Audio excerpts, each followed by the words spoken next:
अबुल कलाम आज़ाद ना सिर्फ एक स्कॉलर, थियोलॉजियन और शायर थे, बल्कि हिंदुस्तान की आज़ादी के लिए काम करने वाले एक अहम कार्यकर्ता, इंडियन नेशनल कांग्रेस के नेता और आज़ाद भारत के पहले एजुकेशन मिनिस्टर भी थे।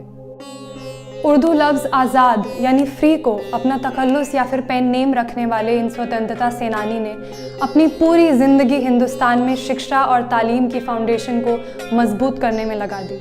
शायद इसलिए लोग इन्हें आज भी मौलाना आज़ाद के नाम से बेहतर जानते हैं। कम उम्र में ही देश दुनिया देख लेने के बाद आज़ाद ने बंगाल में रहकर एक के बाद एक 2 अखबार निकाले, जिसमें उन्होंने जमकर ब्रिटिश सरकार की पॉलिसीज पर हमला किया और अपने लोगों से एकजुट होकर ब्रिटिश सरकार के खिलाफ लड़ने की अपील की, जिसका अंजाम ये हुआ कि उन्हें गिरफ्तार कर लिया गया। बंगाल से निकाल दिए जाने के बाद 1920 में इनकी मुलाकात गांधी जी से हुई, जिसके बाद इन्होंने अहिंसा के उसूलों को अपनाया और भारत में खिलाफत आंदोलन का नेतृत्व किया। इसके अलावा अंग्रेजों की किसी भी मदद के बगैर अलीगढ़ में जामिया मिलिया इस्लामिया यूनिवर्सिटी को स्थापित करने में इनका बहुत योगदान रहा, जो 100 साल से भारत में शिक्षा और समृद्धि का प्रतीक है।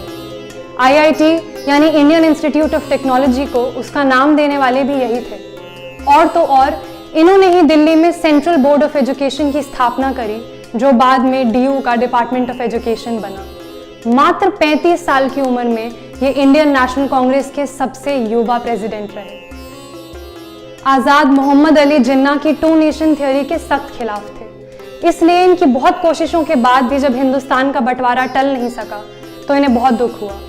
जामा मस्जिद से एक स्पीच देते हुए इन्होंने अपने लोगों से हार ना मानने और इस बदलाव को अपनाकर एक साथ आगे बढ़ने की मांग की। आखिरी सांस तक मौलाना ने ब्रिटिश इम्पैक्ट से आज़ाद एजुकेशन, अहिंसक नाफरमानी, धर्मनिरपेक्षता और हिंदू मुस्लिम भाईचारे के मुद्दों के लिए जद्दोजहद की। 1948 में एक कॉन्फ्रेंस को एड्रेस करते हुए इन्होंने कहा था कि we must not for a moment forget that receiving at least the basic education is the birth right of every individual without which he cannot discharge his duties as a citizen। आज का दिन मौलाना आज़ाद का जन्मदिन होने के साथ साथ एजुकेशन की फील्ड में उनके महान योगदान का एक प्रतीक है। इसलिए आज के दिन को देश भर में नेशनल एजुकेशन डे का करार दिया गया है। आपको ये याद रखना चाहिए कि दुनिया में हर जिम्मेदारी के तकाजे हैं और वो तकाजे पूरे करने पड़ते हैं। दुनिया में ठोकरें उन्हीं को लगती हैं कि जो चलते हैं, जो पांव तोड़ कर बैठ जाते हैं उन्हें कभी ठोकर नहीं लगती।